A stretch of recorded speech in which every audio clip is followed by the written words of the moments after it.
Hey folks, my name is Jen, and we're going super casual again because I am feeling pretty overwhelmed. Even though I've been really productive this weekend, still feeling kind of overwhelmed. So, I am currently knitting a scarf, and so that's what you'll hear in the background while I'm talking. And today we're just going to talk about the books that I read in November. The first book I finished in November, which was The Secret of Chimneys, and this is by Agatha Christie. This book is about a man named Anthony Cade, and he's kind of an expat. He's been overseas for a while, doing whatever, getting mixed up in varying things, and he is offered the chance to go back to England on a job, to do a job for a friend. One of his friends was kind of caught up in like this political intrigue thing and was supposed to deliver a manuscript of a tell-all memoir to this publisher, but he has a lead on some gold and he doesn't want to go. So he enlists his friend Anthony Cade to deliver this tell-all memoir. And over the course of looking into this, looking at the memoir and getting involved in this, there's also a woman who's being blackmailed. There's a lot of other things going on. And he ends up finding himself at Chimneys, which is this big country estate, and murder is involved and stuff. This was an interesting one. I will say that I don't think I really enjoyed this mystery as much as some of her others. I don't think it's really necessarily anything to do with the characters.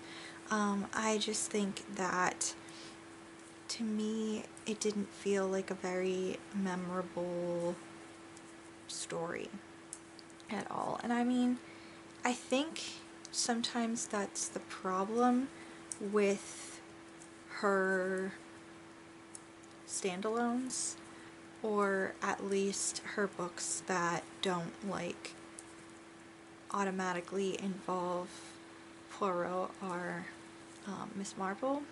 Superintendent Battle, he's in this book for at least part of it, and I think I saw that Anthony Cade might also be in another book as well in the future. So I mean, there are recurring characters in here, but it's not like, it's not following one of her big ones. And I think sometimes the trouble with those are they aren't always as like grabbing for me anyway. I don't always like the characters that they're following. Instead, like Crooked House is a standalone of hers that I really enjoyed. I really liked it. I think it's very clever. It's honestly my second favorite mystery of hers, next to like Murder on the Orient Express, and I just really love it. I like how it examines like family dynamics and stuff like that, so I really enjoy that. But some of her other ones, like, let me see, Ordeal by Innocence or Endless Night, I end up either not liking the characters, or they don't seem to make that big of an impression on me, which I think is part of the problem with this, is like none of them really made that big of an impression on me. And in fact, I finished reading this at like, I don't remember when in November, but earlier on in the month, and I could not honestly tell you anything basically about this book now, other than there's a theft from several years ago that's involved in it. Anthony Cade is a Trixie character, and And yeah, there's a bunch of political intrigue, and honestly, I am not the one for political intrigue. I don't find it that entertaining, to be completely honest, so a lot of that's kind of lost on me. So yeah, I apparently, from what I said in my Goodreads, Twists and Turns was not even remotely expecting that ending. Yeah, didn't even guess the ending, apparently, but I could not honestly tell you anything about this book, any more about this book, any of my likes or dislikes, because I genuinely cannot remember that much of it, which I originally rated this 4 stars. I'm almost wondering if I should change it to something lower, just because apparently it left 0 impression on me whatsoever within like just a couple of weeks, and I can't even really remember enough about it to give you a decent review. I don't know, but originally I gave it 4 stars because of the twists and turns and the unexpected ending. But yeah, couldn't tell you much, so I don't know. The next book I read, however, I can definitely tell you a lot more about it. It did indeed leave a pretty good impression on me, and that was a collection of poetry, and it is Excuse Me As I Kiss the Sky by Rudy Francisco. This is his latest book of poetry. I absolutely love Rudy Francisco's poetry a lot. Every time he comes out with a new one, it just feels so fresh and honest and just so good. Helium was his debut collection, and that was really good, and it had a lot of poems in it that were like a lot of poems that you would see him perform on like videos floating around online. And then the next one was I'll Fly Away, which was really interesting, and he did like something very different with that, where he created words and then definitions for those words, and then had poems tying back to that word and definition, kind of like making his own dictionary kind of thing. And it was very interesting, really emotional. And this collection, he's playing around with things again, but this time it's more like playing with the form. What he did this time with playing with form is he took a different type of poem each time, and he left a quote in there about the form, and then defined the form with some information about it. And then in each section after that, he wrote a personal kind of note about maybe about what, partially about like that particular poem form, and also relating to other things in his life, or like performance and writing and stuff like that. So he had that, and then goes right into this. So the first one is odes. And then he has an obit. So like it's a poem in the form of an obituary. This form was really cool. It's a contrapuntal, highly challenging and highly flexible form. You write 2 or more independent poems that can be read independently of each other, or together as a single poem. Okay, so this one, for example, the start. So it reads, I know nervousness so well, I whistle and it comes running, because we are old friends. The first step is a stir of bravery, a creation in bloom, a genesis, a birth. The scariest thing I've ever done is begin.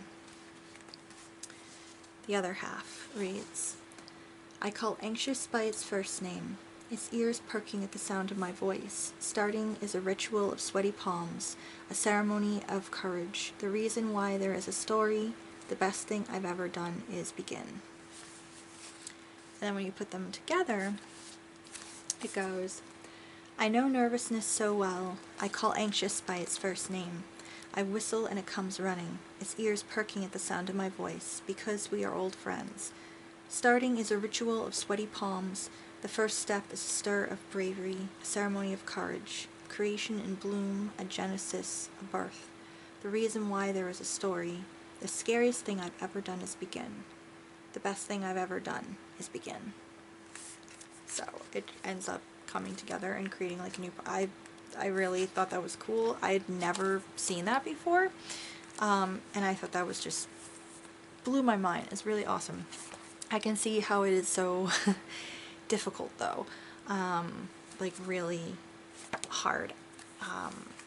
I've dabbled in poetry. Here again, most of the time I don't really... I mostly don't write it to share. I mostly write it as like a getting things out. But sometimes I like to play around with different things like that. This is one that I don't know if I could do this form. Like this, the difficulty level on this contrapuntal is like up there for me with like a sonnet or something that's like big boy leagues. I don't that's hard. So he has like 1, 2, 3, 4, 5 that he wrote, and they're stellar. There's a question and answer form. Like this one, really liked. How do you know this is love? I prefer being alone, but now I want to do that with you as well. Free verse. I love free verse.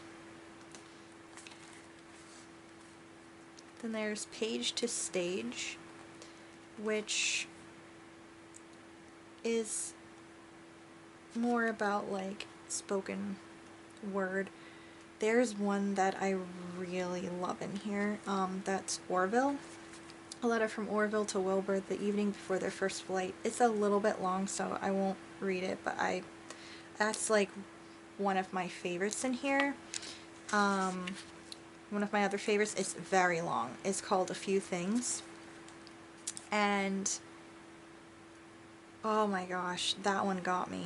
Actually, a bunch of these in here got me. The love poems got me. Like, oh boy, I loved them. I'll share just a portion of this A Few Things poem just because it hit me hard. I know a few things about life. Being human is difficult. Being a good human is even harder. But it's still something I would like to accomplish while I'm here. So that, I think that one, there's so many that I loved in here. I'd say that one's probably in my top 5, and then this one's also in my top 5. It says, my friends are so good at saving my life at least once a month without even trying. Sometimes, instead of saying thank you, I just show up when they need me. I feel like that means the same thing. I really love this collection. I really love everything that Rudy Francisco puts out. He is my favorite living poet, I think. I was saying he's one of my favorite living poets, but I think at this point now it's just, no, he's my favorite living poet. He is able to pack such a powerful emotional punch into each collection that he does. They're honest, they're raw, they're sometimes playful. I really like the inventive things that he does with each of his collections. Like I said in his previous one, I'll Fly Away, he was kind of like some dictionary stuff going on, and in this one he's played a lot with form. I also, just having been a creative writing major, I really liked having the personal like notes in each section, kind of talking a little bit about them and like his writing process and everything like that. I really liked that because it felt more personal, and that honestly kind of felt like being in a workshop. Because oftentimes when I was in a creative writing workshop, often what would happen was with our work that we would be submitting when it was our week to submit, we would not only turn in the piece, but we would also turn in a letter at the back that would ask some questions of things we were wondering about, and also give some background information on why we chose to write this, what was the thought process behind it, and some information about the piece and maybe where we were planning on going with it, and that kind of thing. And so I don't know, I just really appreciated that. I really liked that a lot. These are just so beautiful, and it just kind of can send you on like this, like, I think a roller coaster of emotions is what this sent me on. I really loved this. I got a little teary at a couple of them, and a lot of the lines, like, I have a couple of times in here I did like little hearts next to my favorite ones. I underlined certain things that really hit home or that I really loved, but then a couple of times I wrote in here, damn, after something, because it was just like a punch to the gut. Really truly love this collection. Love his writing. Love the performances. I've seen him post online, and yeah, I cannot wait to see what else he accomplishes in the future. Yeah, loved this. This instantly goes on my top books of the year, and yeah, this was wonderful. I gave this 5 stars.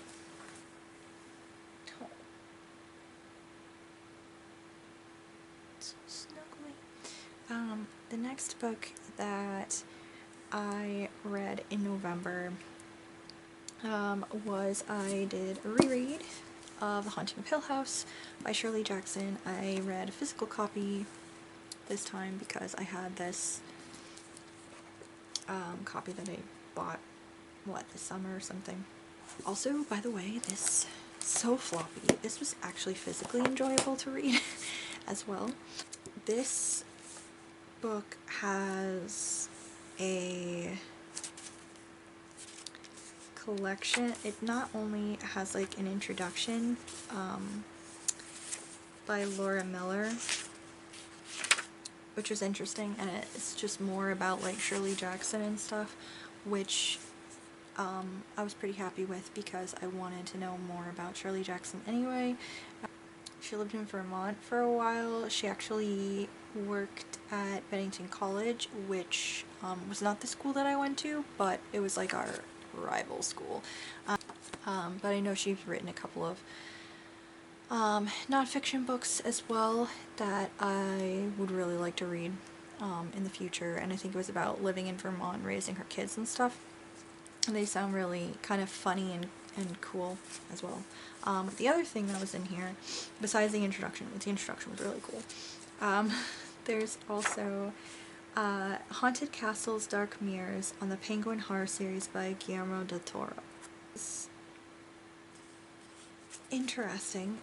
It starts with Del Toro saying, "To learn what we fear is to learn who we are. Horror defines our boundaries and illuminates our souls in that it is no different or less controversial than humor, and no less intimate than sex. Our rejection or acceptance of a particular type of horror fiction can be as rarefied or kinky as any other phobia or fetish." Okay, sir. What? Which I was like, yo, sir,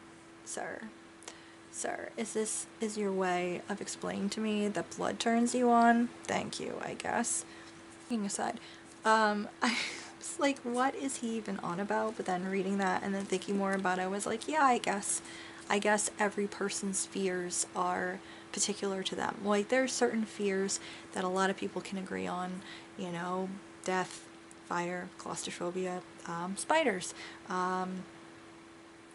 sharks, I guess. I think most people who ever saw any of the Jaws movies had at least a passing fear of sharks since then. You know, it's just stuff like that. But when it comes down to there's individual fears as well, like the irrational ones, the ones you've held on to since childhood, like the levels of your fear, whether or not it's a phobia. I guess that's a little more personal and individual and stuff like that. So I don't know, that was interesting too.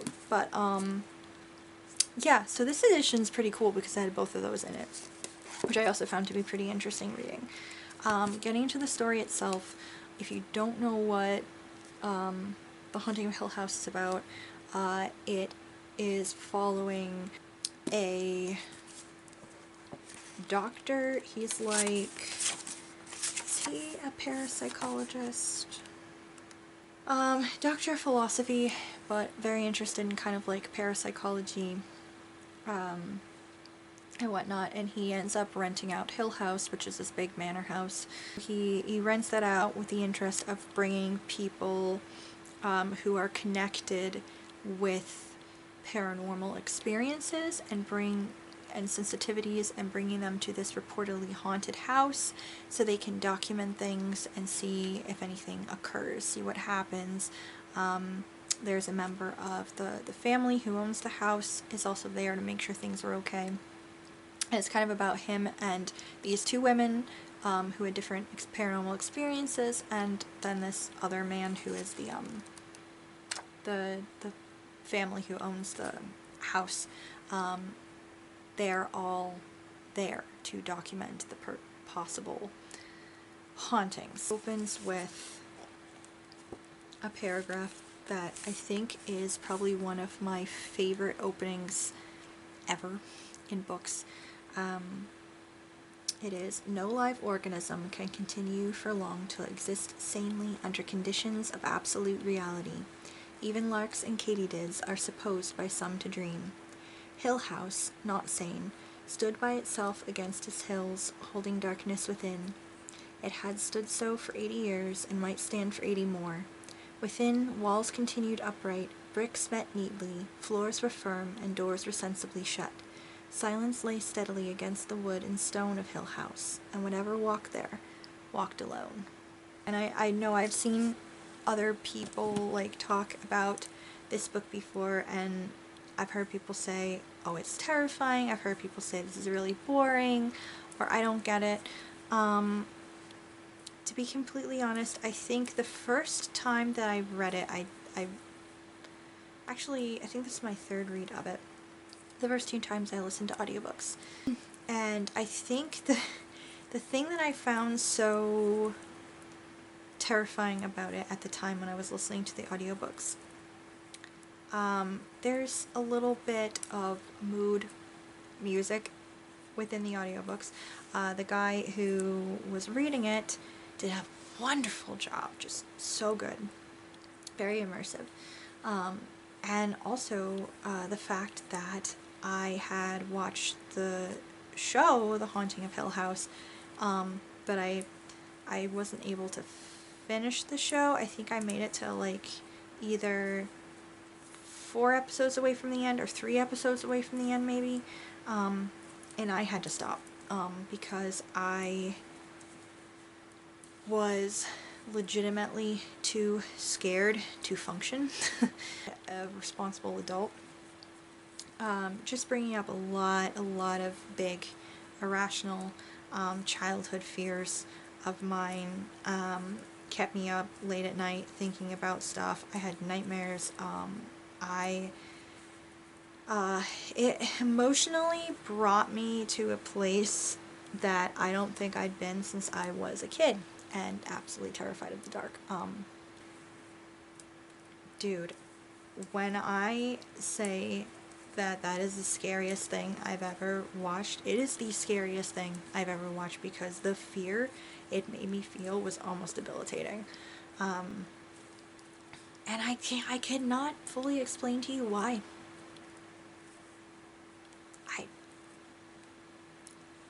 I don't know. It hit every childhood deep-seated fear within me and just cranked it all the way up. And it was bad. So the first couple of times I actually managed to listen to an audiobook of this, because I was like, maybe I'll be less afraid of that. if I actually read the book, because the book is different.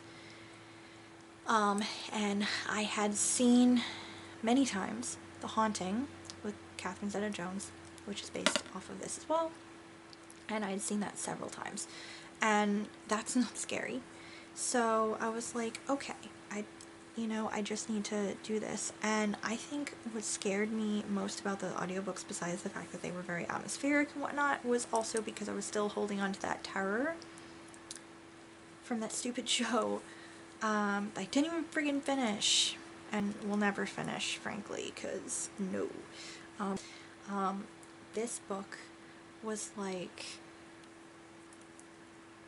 something else this time around when I read it. And I think it's because I am so far removed from that other experience. That was like, what was that, 2017, 2018? Something like that. So I'm so far removed from it at this point that, I still don't have any interest in revisiting the show. This was less scary. I do think that it is extremely eerie the whole time through.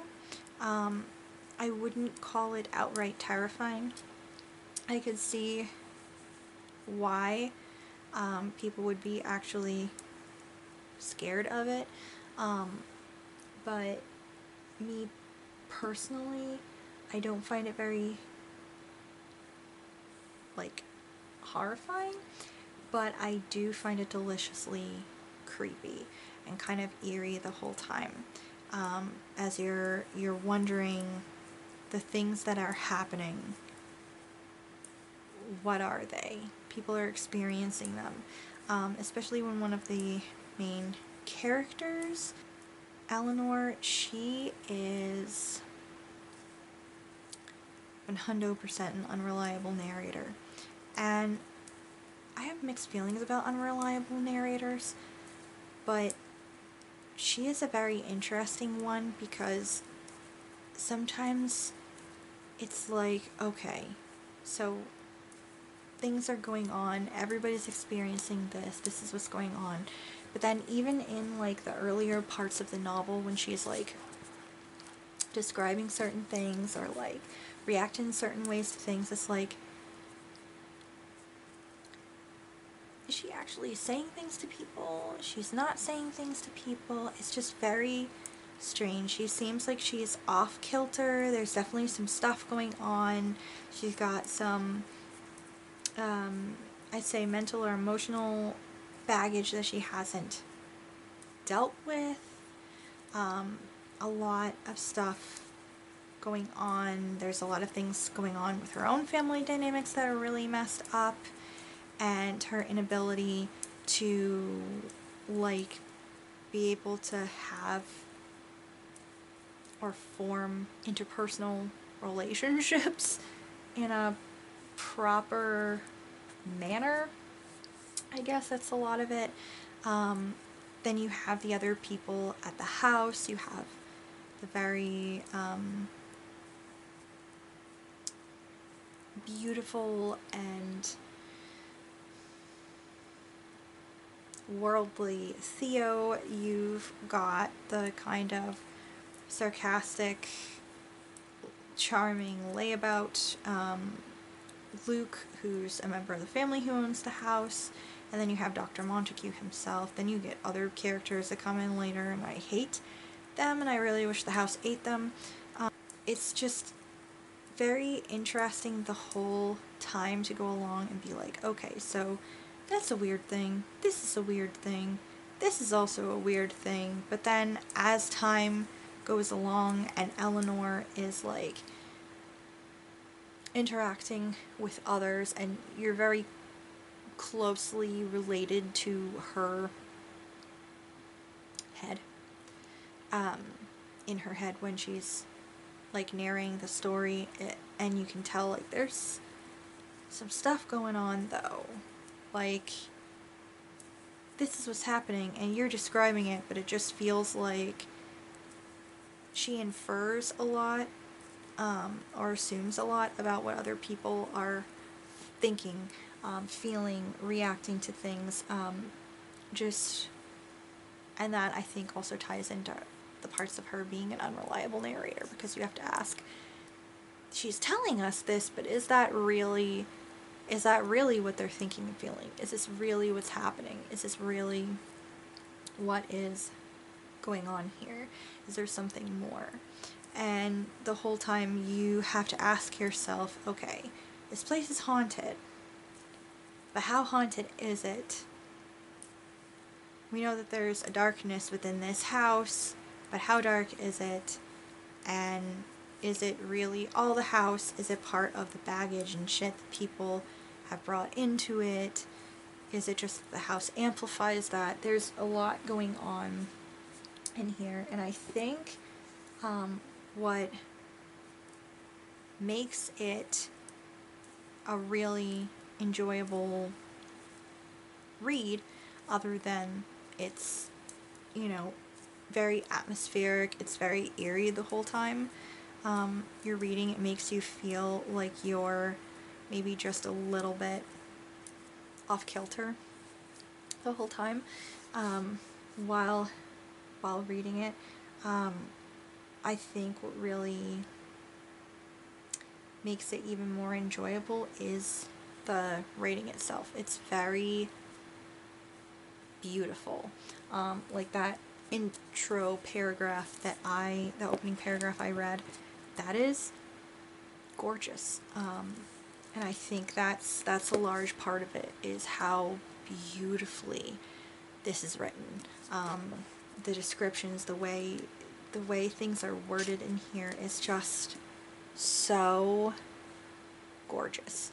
So why I want to read Shirley Jackson's nonfiction books, because I've read The Lottery, which is her famous short story. We read that in high school, and that one I think that story messed me up more than this did the first time I read this. But I haven't read any of her other. I know she's done like some other shorts. She did other short stories. She wrote those 2 nonfiction books, like I said.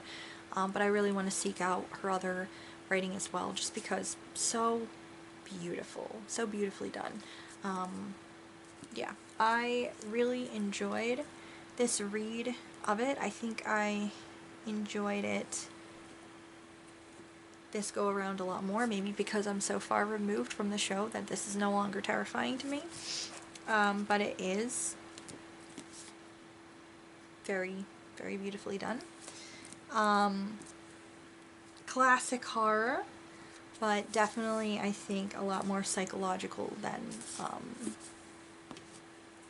Haunted House. And Haunted House is like, I think, my favorite horror trope. But that one's definitely, I think, a little more psychological than anything else. I gave The Haunting of Hill House, I gave that 4 stars. This book I read was The Goggin and the Boy, and this is by Lloyd Alexander. This is actually a book that I honestly hadn't heard a ton about. So I knew, you know, in all of his writings, Westmark, The Chronicles of Burdane. This one is one that I hadn't seen too much around, The Goggin and the Boy. At first I was reading this and I was wondering why. And then as I kept reading, I think I kind of understood a little bit, like, maybe why it's not as popular as some of his other ones, because I've only read his fantasy at this point, and this is, it's mostly, I think, a contemporary general fiction, I guess, but it has, I guess, fantastical elements in it a little bit. And maybe that's why it's a little bit different. Also, apparently, this is very personal because Lloyd Alexander based part of this off of his own childhood. So this is actually following, how old is he? He's 11. It's following 11-year-old David. He recently went through a really rough patch. He almost died of pneumonia. And he is still recovering, and his doctor says, yo, you can't go back to school. You need like a tutor or something, but you can't So his parents are trying to figure out, well, how are we going to pay for a tutor? You know, it is 1928, 29. So things are starting to be kind of not great economically, and his parents aren't really sure how they're going to like get him a tutor who's going to teach him that kind of thing. And his relative, who's actually like a cousin of his grandmother, but he calls her Aunt Annie, she says, hey, send him to me, I'll teach him, you know, I'll get him caught up and good to go back to school and stuff. So he begins to go hang out with Aunt Annie and take some lessons. And at first he isn't really sure what to think about her. You know, she's older, she's kind of very like, not really strict, but very perceptive. Like, he is fairly used to the adults and like his teenage sister and everybody who's older. He's the youngest in the family, basically. He's pretty much used to everybody else ignoring him, pretending that he's not there, talking over him, talking for him, and stuff like that, and just kind of, and he's free to go off into his mind and daydream and, you know, that kind of thing. But Aunt Annie is different because Aunt Annie sees him. She's perceptive. She sees him, she talks to him, she understands him, and that is a little bit scary to him too, and he's pretty much used to doing his own thing, kind of flying under the radar and stuff like that, and going off and daydreaming, like I said. And so at first he ends up calling her the Goggin, or Gorgon, and she finds out, but instead of like being mad at him or anything, she actually thinks it's funny, and she decides she's going to call him not David but the boy. So it's the Goggin and the boy, and as she is teaching him different things about art and history and literature, and just everything else, he is daydreaming as he's taking in this information, and daydreaming about being like a hero and being involved with all these famous people throughout history. And he starts imagining the Goggin in these adventures too as like this almost mythical badass creature and like person who does like the craziest, most impossible, coolest things. It's very sweet. I can definitely understand though maybe why it's not as popular, because there's a lot more to this story than just, you know, this kid coming of age. I mean, I guess it's a little bit of a coming of age story too, but it's like more than just learning from her and eventually like getting to a place where they, you know, come to terms with each other and are okay with each other and caring about each other and stuff like that, and growing closer and learning a lesson like that. Like, that's all in there, but I think it's a lot more is going on to this story, like little more darker things. Like, it's not all sunshines and rainbows. Like I said, this is set in like 1928, 1929. Within there, the stock market crash is coming. And actually, that's something that happens within this book. The stock market crash comes. A big financial upheaval occurs with the characters. There's a lot going on. He has an uncle that he really loves, the whole family really loves, but his uncle's a struggling alcoholic. He's really having a hard time. And it sounds like the alcoholism may or may not be related to his time in the Great War, because this is after World War I. You also are dealing with people who are still dealing with the after effects of World War I. Like, there's a character who is suffering from PTSD, or as they called it at the time, shell shock. So there's a character that's really dealing with that, and there's some interactions with him.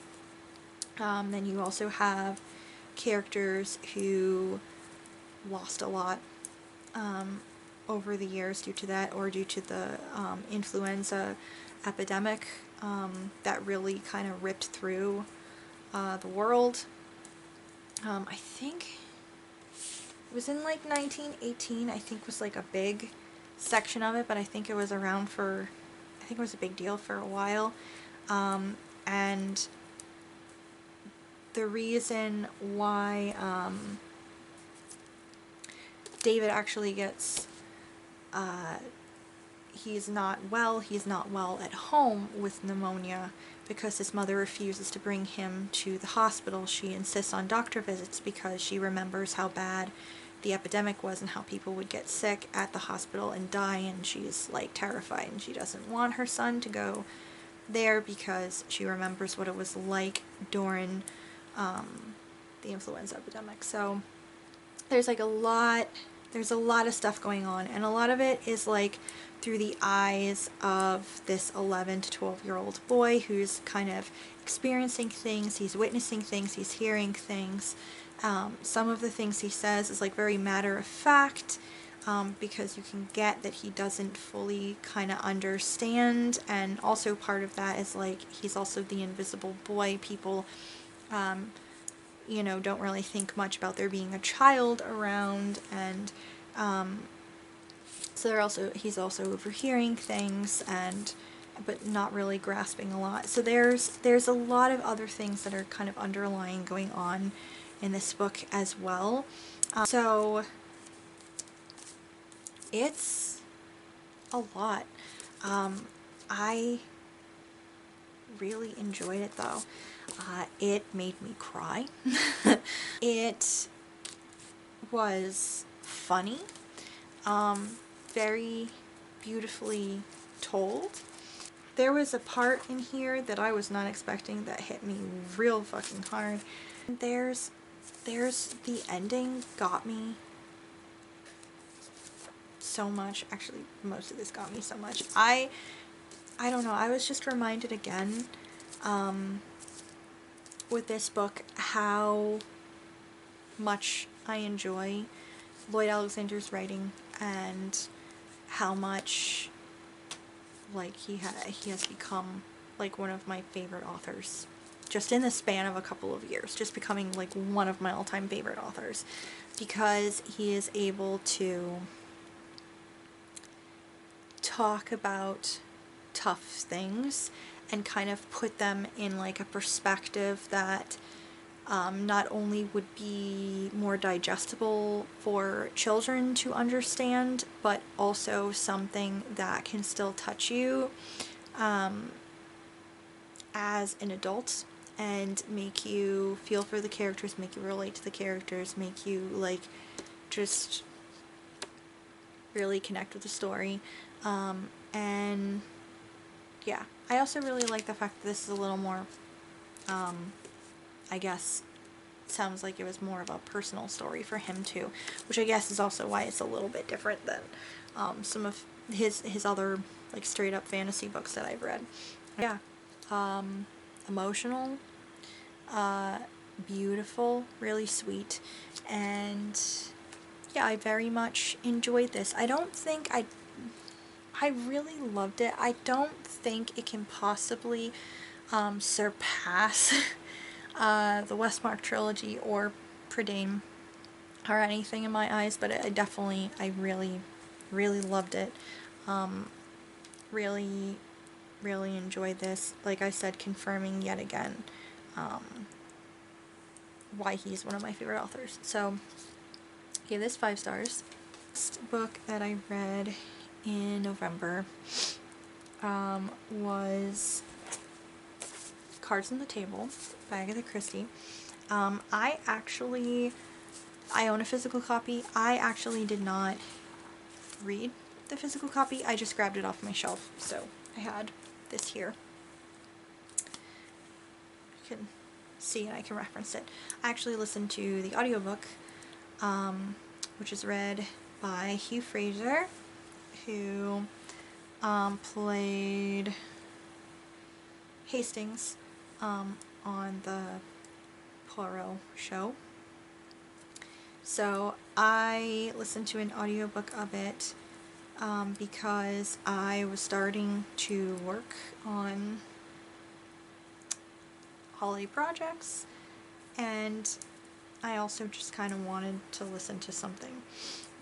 I listened to the audiobook this time instead of reading a physical copy. I really enjoyed it. I really like Hugh Fraser's audiobooks. I really enjoyed that when he read them. David Suchet, who played Poirot, also reads some of them, but yeah, Hugh Fraser read a lot of them.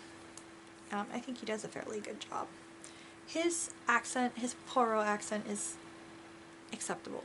So, Cards on the Table sees Poirot. He has a chance encounter and an evening out with the very mysterious Shaitana, who is this, like, dude who... he's got money, and he throws these very, like, lavish themed parties and is very sociable, and people are all about him, like he's within society and stuff like that, and people go to, like, his parties and stuff like that. But at the same time, no one seems to really like him because everyone's just, they either find him very troublesome for various reasons, some of which are racist, or they don't like him because they're kind of afraid of him, because he's the type of person that hears things and knows things about people and kind of files this information away for later, and you never quite know what he is going to do or say. You get kind of the idea that he might keep secrets or know people's secrets and things like that. And he invites Poirot to come to a dinner party so he can show off his collection. And Poirot's kind of like, oh, you have a black museum? Which, a black museum, I don't know if it's still called that now, but it's something that I know people had it back in the day, and I think, I'm sure people still have this, like, items that are related to crime, true crime, like, is referenced in there. The Jimmy of a celebrated burglar, the knife used by a serial killer, like various things like that. I've heard people talk about it online if you're into true crime. I'm into true crime, but what I do is I listen to podcasts, and I have a couple of books that are about true crime. I have like 5-6 books about true crime cases, stuff related to true crime. So that's what I do. Some people have things that, like, artwork, shirts of serial killers, a little scary. Some people have clown paintings by what's his face, Gacy. I don't like the idea of owning artwork by a serial killer, because I don't know, it's like they've been punished or should have been punished for something, and I don't like the idea of having something of theirs. Besides the bad juju that you're bringing into your house, I also feel like you've given them money. They don't deserve money because they're terrible people. So yeah, I don't know. But yeah, so like a black museum, that's kind of what people would have for that now, although I think it's called something different now. Shaitana, like, Poirot was like, oh, so you've got one of these or something? And Shaitana kind of scoffs at him and is like, no, I don't have that. That's the people who got caught. I collect the human beings who committed crimes, the ones who got away with it. And he proposes this dinner party in which a whole bunch of people can show up to this dinner party. And you have the dinner party for people who fit a varying degrees of a detective mode, and then you have 4 other individuals who are guests at the party who Shaitana believes are people who've gotten away with murder. And Poirot tries to warn Shaitana that, hey, this is probably not a good idea to do this because murderers might murder, dude. Murderers might murder, and maybe you shouldn't treat people like sideshows, and put yourself into a dangerous situation. And let's just say the evening dinner party ends with a deadly happenstance.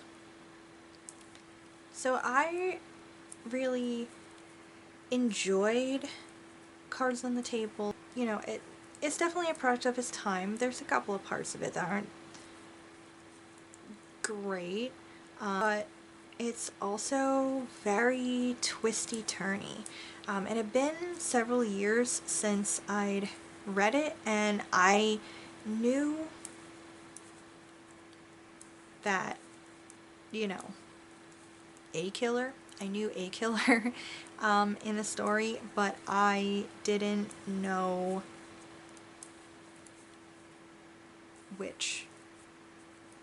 You know what I mean? I didn't know who else was guilty of other things, because you have people who they're potentially guilty of this deadly thing that's happened, but then you also have people that, but wait, were they also kind of responsible for what happened in the past situation? So I really enjoyed that, and like I said, it had been a few years since, so I knew one guilty party, but I completely forgotten about how the others tied in at all.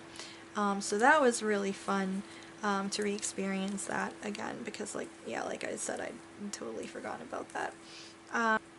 Really intense. There is definitely a hell of a lot going on in this book.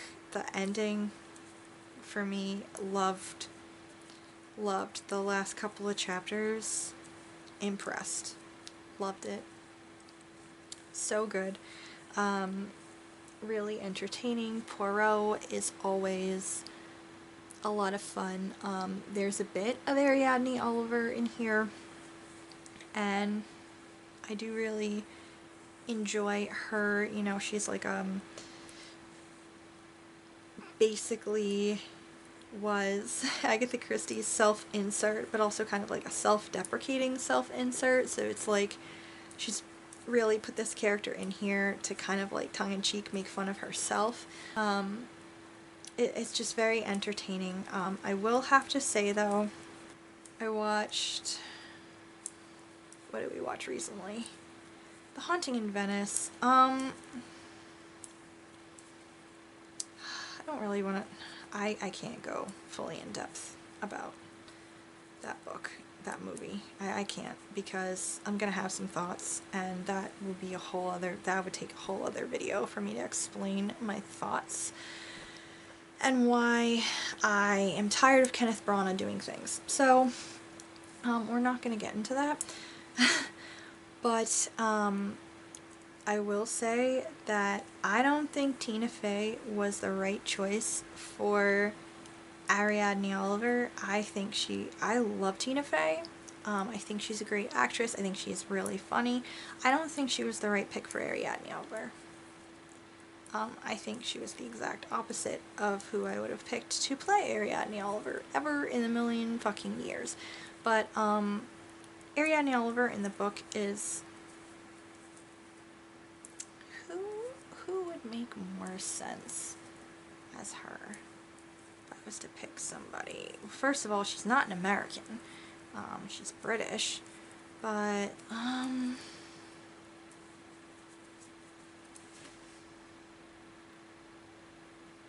Catherine Tate. I feel like Catherine Tate would be halfway decent as Ariadne Oliver.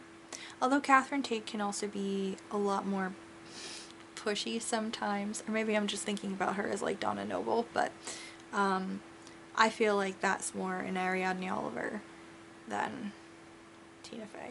But I don't know, I'm thinking more about this just because I read a book and it had Ariadne Oliver like featured heavily in it. But yeah, this book, anyway, it's fun. Twists and turns, like I said, very entertaining. I really love Poirot in it. I really liked the other characters involved. I kind of wish there would have been more of Colonel Race. Superintendent Battles, always very interesting character. Colonel Race, he's interesting too, but yeah, I would have liked to see more of him in general in the book. He wasn't in there that long. But yeah, very interesting novel. I think that the ending is pretty good, maybe potentially shocking, but once you look at some other information throughout, you're like, oh, duh. But yeah, I had a good time re-experiencing it, and like I said, I really like the audiobook by Hugh Fraser, which is a lot of fun.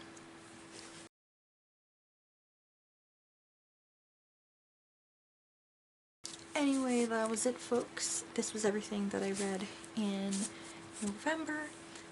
Pretty good overall. And yeah, let me know if you guys have read any of these books, what you thought about them. If any of them sound interesting to you, please read Excuse Me as I Kiss the Sky, because it's amazing. And I'd say the same for The Goggin. The Boy is really good. But anyway, thank you so much for watching. Thank you for always watching. If you're new here and would like to subscribe, please consider doing so. And I will see you next time. Bye.